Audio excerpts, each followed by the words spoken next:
Give it a quick look. Let's put that away. Go to this one.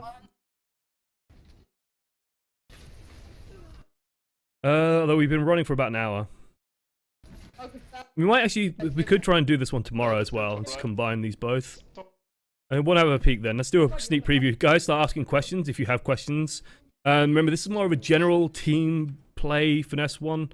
Start asking about, you know, all outs, that kind of stuff. Any questions you have along those lines? Any questions you have about forming 6 stacks, finding 6 stacks, that kind of stuff? I mean, we could just save ourselves a job and do this one tomorrow as well, and do this game. Thanks. Just having a peek, just having a sneak peek. Oh, good cool. Hog's low. Hog's backed off. Hog's healing up. Low. Nice. We're a little bit panicked. There we go. Good damage. Yeah. Waiting for this push. There's the hack. Oh no! Strong engage by them. Everyone dies. Feels bad, man. Right. Right. Let's bring the questions in. Sorry, I'm peeking at like tomorrow's episode. When the Ohm sub go pros go. Oh, when the Ohm subs go pro, what team name would you like them to have? Envious. No, NRG's got a lot of money. TSM's got a shitload of money. TSM would be good. Actually, no, they don't, relative to other companies these days. Anyway, should the shot caller always be the same person, or should it change depending on the roles being played? Interesting question. In general, you want it to have be the same person, just because that person gets more used to it. Shot calling is a skill. It is a skill that you practice and develop and learn. It isn't something that just comes naturally to people. Some people are naturally better at it, but it's something you hone and it grows with time. You know, you aren't born a shot caller. You just generally are a bit more outspoken, a bit more tactically minded. That's why I generally end up a shot caller on team. Like when I'm playing a match I really want to win, I generally become the shot caller because I am naturally quite confident in my ability to make those calls and willing to take on that responsibility. In general, like that being said, if your main shot caller has gone, well, this game I'm playing Genji, you probably won't be shot calling playing Genji because you just don't have a good awareness of what the team is doing at the time. It should generally be the person playing Lucio, and that's just because he has free space in his brain to be able to do that kind of thing. He is the one usually determining when the team is ebbing and flowing and the movement of the team because he has speed boost.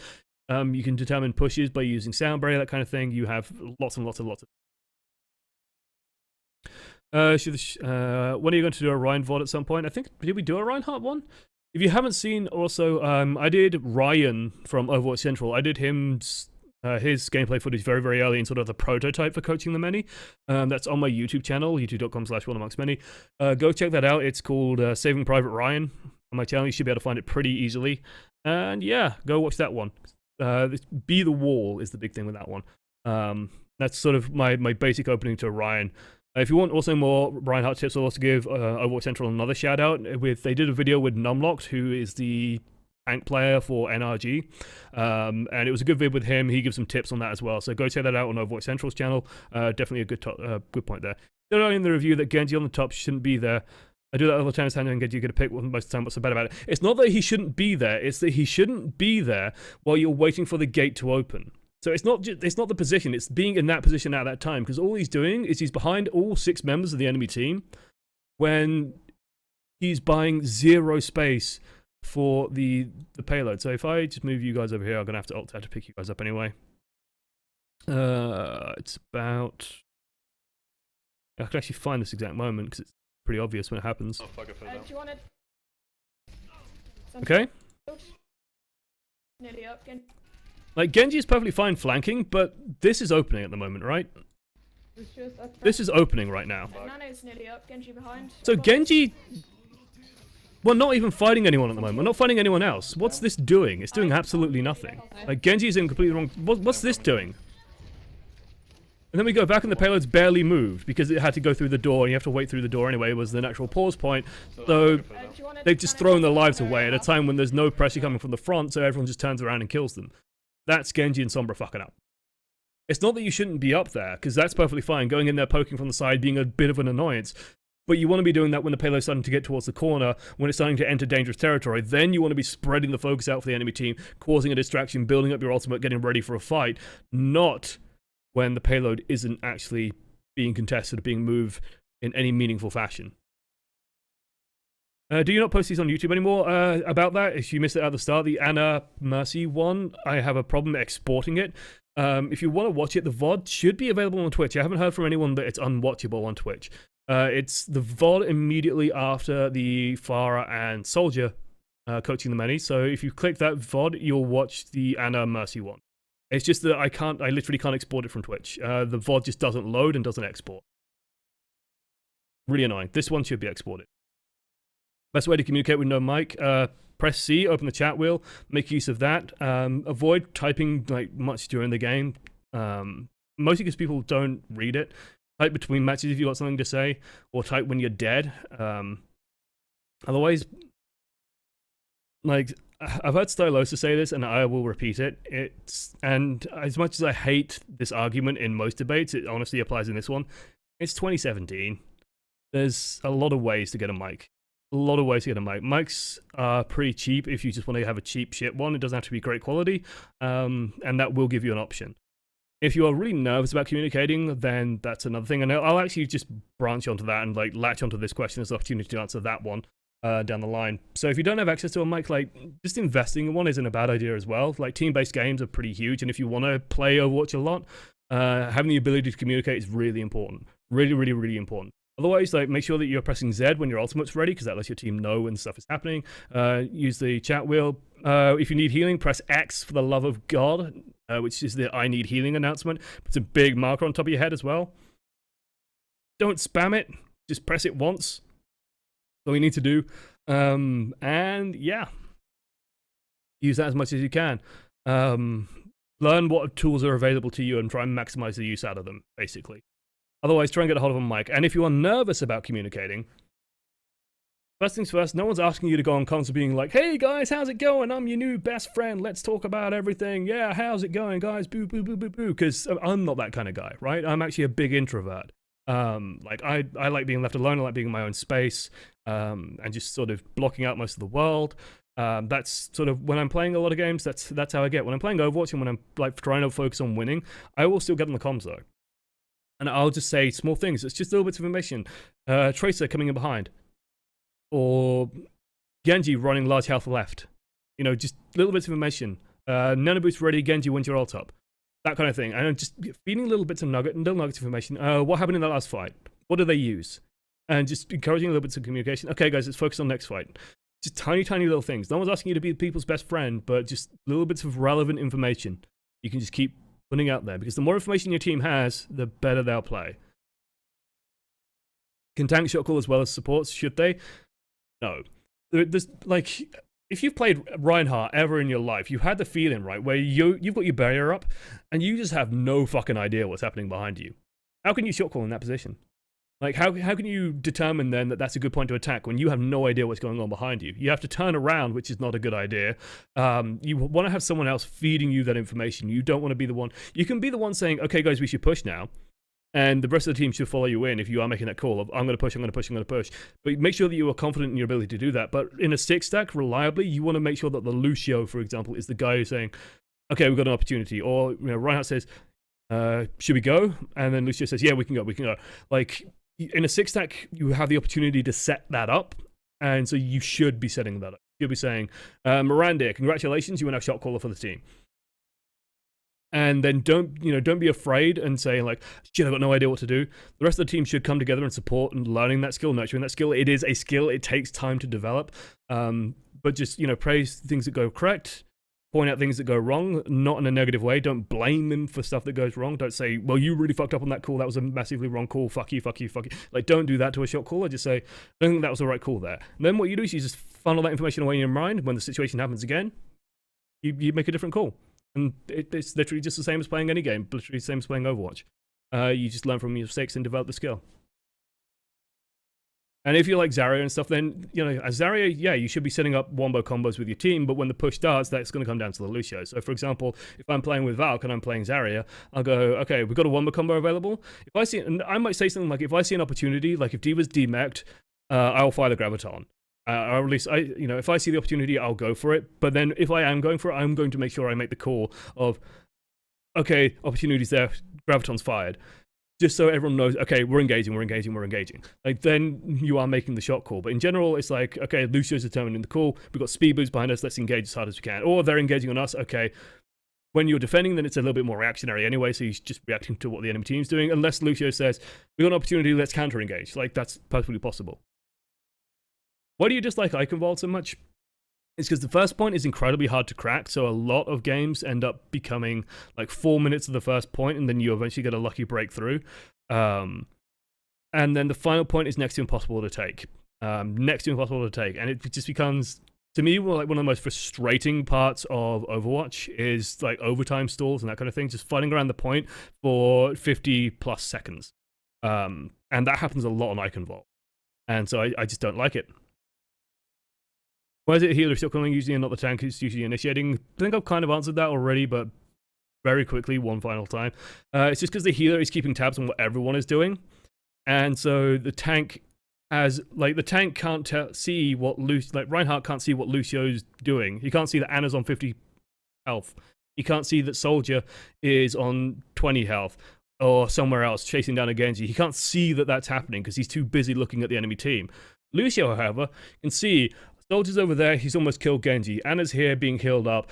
Reinhardt's in position and ready to go. Genji dies, Soldier comes back, Soldier's healed. Okay, now we push. Like, he has more information available to him, that's why he makes the call. Then Reinhardt does the initiation, and Reinhardt does the engage. Do you have shot calling skills? Kind of. You get bogged down. Like, the thing with you, Mist, in terms of shot calling, is you get bogged down on unnecessary details. So you'll pick up on things that just isn't relevant, and you'll just keep on it for a bit too long. And a shot caller, you've got to make sure that you are just giving relevant information, you are setting up for the next fight, and keeping the team in a positive mindset. Making sure that the team is pushing it to the win as much as possible. So your mind has got to be constantly on, like, in this situation, how do we win this? And sometimes that isn't, perfectly counting what ults went off at what time, what specifically did the damage. You just have to know the general sweep of this was used. Okay, we have this. Let's push on to the next fight. And just putting, like, the past out your mind as quickly as possible and moving on to the future. I'd say if you can do that, then you'll be perfectly fine at shot call. Why is Eichenwald particularly good for experimenting with compositions? Because Eichenwald defense is very, very strong. And when I say experimenting with compositions, I mean it gives you an opportunity. Like, Symmetra is super, super strong on Eichenwald. Mei is super, super strong on Eichenwald. So if you have someone who wants to learn to play either of those heroes, this is a really good place to start.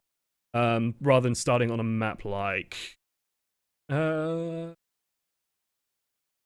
trying to think of just a good example here. My mind's blanking on maps. Like, you don't want to start learning Mei and Symmetra on Route 66. There's so many flanking routes, so many different pathways that's not really going to work out very well. You want to learn Mei and Symmetra first on maps like Eichenwald, King's Row, these very, very simple standard maps for these heroes. That's where you really want to be focusing on. Where's the line between useful calls and cluttering comms? The minute you're giving too much information that people can't figure stuff out on their own. Like, let me give you an example.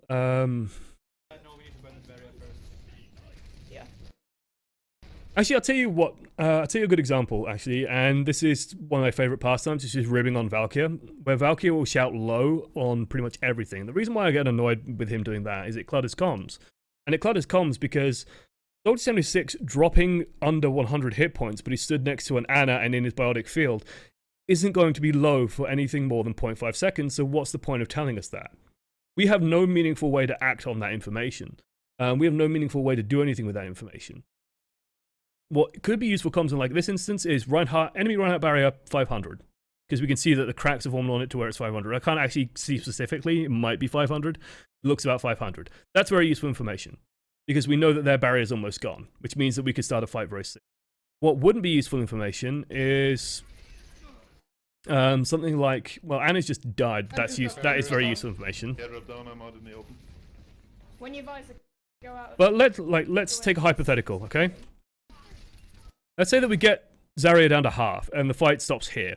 And let's say that their Anna is still alive, and Anna starts healing Zarya. Shouting out that Zarya is low, and if no one else can focus on it, it wouldn't be useful information. Because she's just getting healed right back up. No one can act on this, and by the time that anyone can act on this, she's already on full health. So you might as well be looking for... What would be relevant is like Anna's... Anna left side payload.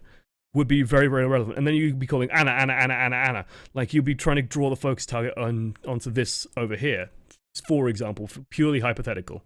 But calling out, if Anna's healing this, calling out this is low, suddenly not that useful. The amount of times I see people calling like, Roadhog low, Roadhog low, Roadhog low, and Roadhog's just run around a corner and he's got a heal grenade on him and he just takes a half of his paint can and heals up to full. Roadhog being low is not relevant information at that time. It's not useful information. It's not information we can act on. So it's just cluttering up the comms. That's the difference in my mind. It's relaying information that people can actually put to good use. Are you still interested in 13xx SR recordings? Absolutely. Send them in. I think have I seen one of yours? Your name is vaguely familiar to me. Let's see. I'm not sure. I'll look it up, but yes, I am. Just send them in. Like, the worst thing that could happen is that they don't get used. But just send them in anyway, and if it catches my eye, then we'll use it. The reason why I'm doing this one in particular as well is it's like it's 5 subs plus Tom. Tom's taking part in the community, which honestly is a great thing. Like, I absolutely encourage that. Like, I'd rather you guys talk in chat and be communicative in chat than sub, to be honest. Your 6x's problem with alt coordination, like, we are often overdoing it. Do you have any tips for improving that? Pre-designate what you're going to use at the start of every fight. So, you generally don't need more than 2 alts to win a fight.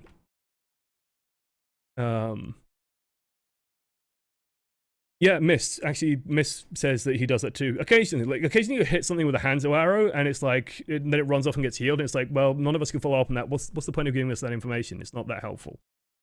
But it's sort of thinking about what does the team need to know, what can we actually act upon? And, there is a part of your brain as well, like, let's say that I land a fucking sweet Hanzo arrow on the back line of the enemy team, like, I nail the fucking Anna, she's half dead, she's almost dead, and she's at the back of the enemy team. I kind of want people to know that, I managed to snipe out the Anna, get her almost dead. But then you realize that you fill in the comms with nonsense when there should be actual proper designated calls coming out. Of course, if you have a Genji, then it changes things radically, where Genji can just dive in, maybe get a slash on the Ana. Especially if you have a Genji, by the way, call out sub 50 hit points. Like, say X sub 50. Or, make sure that the Genji understands what that means, so that he can just dash and kill the target, because that's really useful for the anyway, this question from Valinor. Yeah, pre-designate what you need. So you often don't need more than 2 alts. So let's say like you have Zarya, Pharah, Genji, and Ana, right?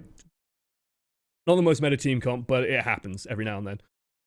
In a team fight, you do not need to use more than Zarya, Pharah, or Ana Genji. So pre-designate what you're going to use in that fight. Say, okay, this fight, Genji dashing to the out, I'll nano boost you. Okay, you use that, you get the kills, you go through. And then you win the fight. And then next fight, you say, okay, Zarya, Pharah, Graviton, Barrage, go. And so you kind of already have an idea. And if things start going wrong, then you can start adapting, changing things. But, if the one combo doesn't land, if things go badly, then you have a fallback plan. But knowing what you're going to do in the next fight is very, very important. This is why a shot caller is actually a very, very useful thing, because then the shot caller can start saying, okay, we do this next fight. This next fight, we have this, use this. It's having plans going forward, knowing what everyone's going to be doing and having all that information spread out properly. I'm in bronze and I try and convey, I go via comms, but others don't want to. How do you get them on comms? You can never force someone. And honestly, in bronze, like the big thing on bronze is just focusing on your own play, make sure your own play is improving, just because people won't be able to do good comms. People won't be able to react properly to those comms as well. It's not a bad habit to form. Like, don't let me discourage you. If there's even a couple of people listening, it's still worth doing. Just don't get overly frustrated if people aren't using them to the maximum effect, because they just won't be able to. People are legitimately in bronze. They probably don't have the skills necessary to react properly to the information that, oh, Tracer coming back left. Like, they don't have the proper, I'm playing Reinhardt, I shouldn't be the one dealing with that. It should be the Soldier 76. And Soldier 76 is probably thinking, fuck it, someone else will deal with it. I'm going to spam all over the place. I'm going to shoot the Pharah that's being healed by the Mercy in the backline. Like, don't be discouraged in doing the comms and nothing happening. It's never bad practice, but still. That being said, don't be afraid to, like, at the start of the game, just say, the way I generally do it is, like, when I join the game, I'll say, hey, say hello. Or someone usually just says hello anyway, and you say, hey. So that just lets people know you're on comms, and then also just type in, if like people aren't in the chat channel, just type in team, ? Or join chat, ? And let people decide. What is standard priority for kills in the 3-tank meta, and anything outside of that? In 3-tank meta, if you land the biotic grenade, try and burn down that target. Otherwise, just see what's going down first. If you have a Zenyatta, to follow the Discord target around as much as possible. in general, I'd say you want to eliminate. Like, Anna is priority 1. If you can kill the Anna, any opportunity to kill Anna, you should take it. After that, they're running a Zarya. I like to get rid of Zarya just because it gets rid of a big safety net on their team. But it's fine burn targets. Like, you've just got, it's not a matter of like having a clear priority list of kill this, then this, then this, then this. If an opportunity opens up, you've just got to seize it instantly. You've got to know what those opportunities are. So like Reinhardt's, for example, charging and getting out of position, that's a huge opportunity. Land a heal grenade on it and then kill it. Roadhog landing a hook, one of the biggest things. I was actually watching Sips earlier, and one thing I want to sort of grab Sips, I'm going to grab Sips by the collar, shake him, because he was playing Anna, and there was an enemy Roadhog that was landing hooks and like pulling in people right in front of him, and he wasn't throwing heal grenade at it. And it's like, why not? Why not just throw the heal grenade? Because the target's like the Roadhog stuns himself when he fires a hook. He can't move. He can't do anything but fire the hook. So he's stunned. You might as well throw the heal grenade because you're going to hit the target he hooked. You're going to hit him as well, which sets him up for an easy kill. Nice, good stuff. What do you want? Let's see. And yeah, like, well played, guys. Like, honestly, it was pretty good. No obvious mistakes, no major mistakes. Try to upload a POV next time. Cool. Keep sending them in now. Like, I'd like to keep track of these. If you do, if you DPS and go in, I think if you DPS and go in, but the team never follows up, should I switch to something that goes in with the team? Try and make sure, like, we're going to have to scroll down to see your answer to this, Nicole, but it sounds like you're playing like Genji, for example, and you're dealing damage, but nothing's happening. In which case, you might find yourself, you're dealing damage at the wrong time. Like, I used to be a massive bastard for doing this, and I still fall into this trap to this very day, where you'll be just poking. People will be getting low, but meanwhile, your team's like coming from spawn. So any damage you're doing, and it's getting healed up instantly, you're not actually doing meaningful damage. You're just providing, like, your ultimate charge, but the enemy team support ultimate charge. So it's understanding, like, when to deal that damage. But if you are in situations where it feels like the team is just never following up, then yeah, picking like more stable team-based DPS is never a bad idea. If you are in a bracket where people may not be coordinating quite so well, so 76, for example, is always a good pick at the moment. Sticking with the team, just shelling out damage with them, and then just going on comms and saying, I'm focusing X. Like that's literally all I do when I'm doing DPS. When I'm playing Soldier 76, in this instance, saying burning Zarya. Okay, and then burning Reinhardt. Or the example, burning Anna, burning Zarya, burning Reinhardt. And it just lets people know where I'm focusing. Other people can latch onto that. Genji, what did you do? Such is the life of an Anna. Any tips for my Anna play from what you see in this game?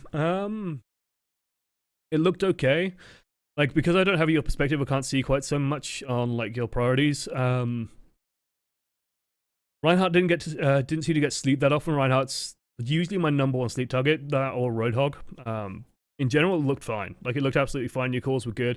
Healing was fine. I think you might have missed some heal priority every now and then. But in general, you seemed okay. Like, I didn't spot anything. Nothing's, like, flashing in my mind. This was going wrong, but I need to see it from your perspective, I think, to really understand. If you chose a team comp...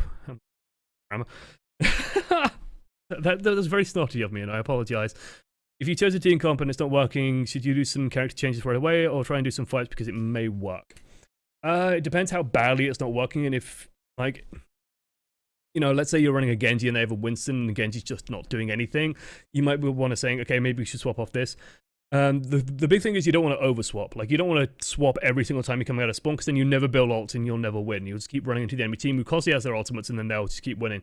So there's like a limit on it. But if like they just have a better team comp than you, then yeah, don't be afraid to change it. I just say, like, try and identify exactly what the problem is. Make sure that it's not like a skill-based problem, which it could very well be. That happens quite a lot. You know, where just X-Hero, people missed shots, people didn't follow up on a Graviton surge properly, that kind of thing happened. That's not necessarily a problem with the comp, that's just a problem with communication, with what the team's doing at the time. Try and identify where that problem is, and then go from there. Because the danger is you start, like, every time you lose a fight, everyone swaps hero, then you never get ultimates, and you'll lose every fight and keep swapping hero. So in general, you want to give it a few goes, and try and identify exactly what the problem is, and then try and swap around that, unless there's like very obvious issues happening where, like, you know, Reaper can't even reach the front line, for example, so Reaper's not doing anything. Or if you're playing like Widowmaker but they've got Diva and Winston and it's just jumping on the Widowmaker over and over again, then sure, swap that off as soon as if you want to cheat Mike, good advice. Let's see,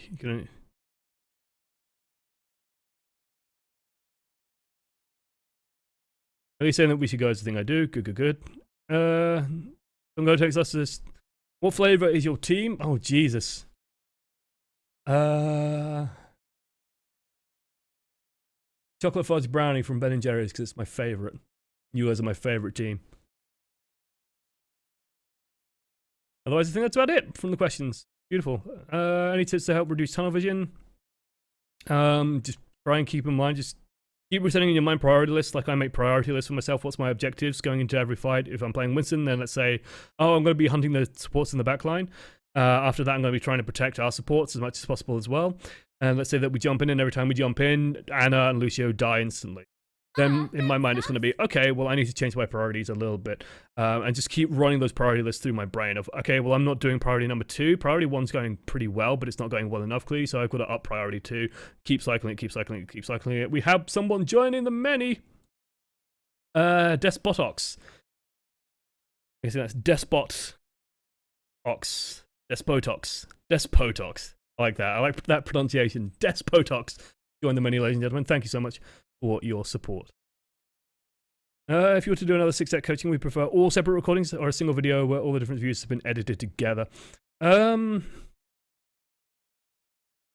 me the 6 individual viewpoints probably would be better, even though in that case I'll probably just pick the Lucio. The reason why I didn't pick Lucio in this one is because we did support yesterday. I wanted to see the tank point of view. But just send me your 6, I think, because, you know, like you saw at the end, I swapped perspectives. So if I really wanted to see something happening, I could go and pick on that.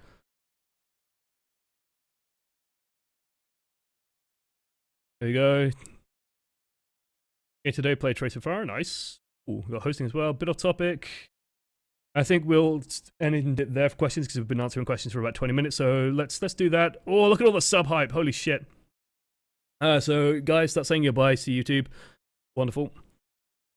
Otherwise, I'm going to type in this as well in chat. So Clark already did it for us as well. Yo, Clark, you beat me to it. Damn it. Now looking embarrassing.